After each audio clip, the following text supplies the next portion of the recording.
Hello friends, कैसे हैं आप सब। आई होप आप सब अच्छे हों।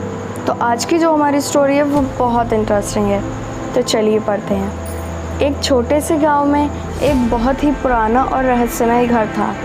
यह घर गांव के बच्चों के बीते हुए कुछ सालों की कहानियों से भरा हुआ था। लोग कहते थे कि इस घर में भूत प्रेत रहते हैं और रात को उनकी आवाज़ें सुनाई देती है, इसलिए लोग इस घर से दूर रहने की सलाह देते थे। एक दिन गांव के एक बच्चे नाम राहुल ने उत्साहित होकर इस रहस्यमय घर के बारे में अधिक जानने का फैसला किया। उसने दोस्तों को बुलाया और रात को घर के पास जमकर बात करने की सोची। रात हो गई और राहुल के दोस्त उसे घर के पास ले गए। वह थोड़े डरे हुए थे, लेकिन उनका उत्साह अधिक था। वह सभी घर में घुस गए और कमरे में एक कोने में बैठ गए। घर के अंदर कुछ अलग था। वहाँ छत से बारिश की आवाज़ और गरज सुनाई दे रही थी।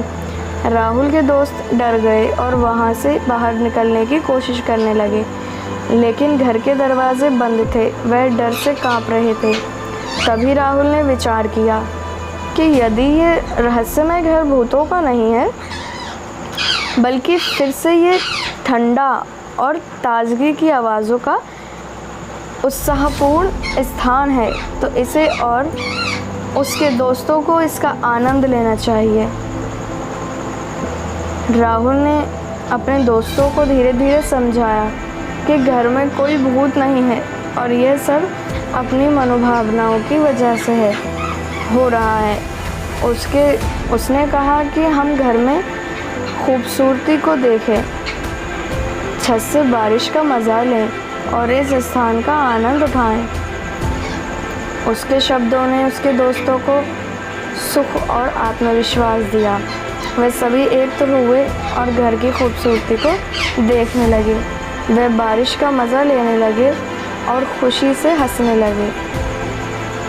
उस दिन से लोगों की प्रमित धारणा खत्म हुई और घर को उनका नया पसंदीदा स्थान माना गया। घर के पास बच्चे खेलने आते, लोग उसे अपने आराम करने के लिए उपयोग करते थे। इस कहानी से हमें यह सीख मिलती है कि हमारे अंदर की भावनाएं हमें गलत तरीके से सोचने पर मजबूर करती हैं। हम जैसा सोचते हैं हमारे साथ वैसा ही होता है। अगर हम गलत सोचेंगे तो हमारे साथ गलत ही होगा, और अगर हम अच्छा सोचेंगे तो हमारे साथ सब अच्छा होगा। तो बस अच्छा सोचना चाहिए।